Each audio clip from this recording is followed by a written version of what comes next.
For many, the work-from-home experiment was a triumph, whether in terms of productivity or achieving a better work-life balance.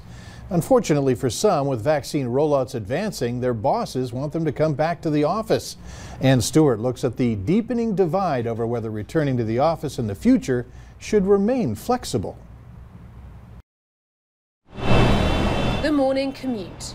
A welcome return to normal for some, but others are less keen. I'm looking forward to maybe 2 days in the office. I work from home, and I actually do like working from home, but I'd like a bit of both, to be honest, moving forward. So I do work in the office, and I prefer that actually.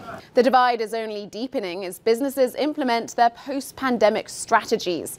For those at Twitter, Facebook and Google, remote working, part-time or full-time, is now a permanent option.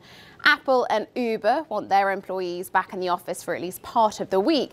And then there are the banks of Wall Street, some of which want to see their workers back at their desks full-time.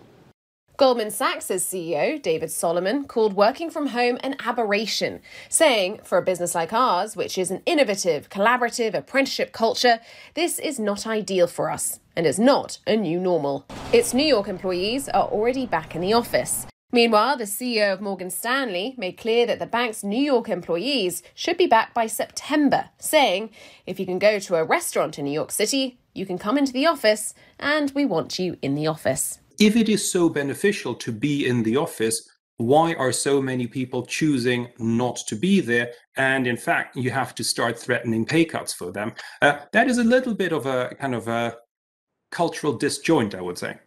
Telling people to go back to the office may not be popular, but can they actually compel employees to comply? Generally, yes, governments around the globe have taken the approach of ensuring that an employer has some discretion to refuse a request to work from home if it's not feasible for the work to be done from home. And you can see why there's legitimate grounds for that, because clearly not every job can be done effectively from home.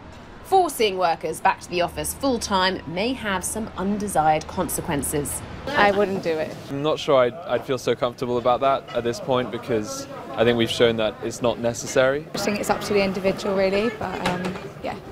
Personally, I wouldn't be happy to be forced to be back. No. Anna Stewart, CNN, London. Speaking of working from home, the Redhawks could use a win, and why not get it in front of a welcoming hometown crowd? Devin has highlights next in sports.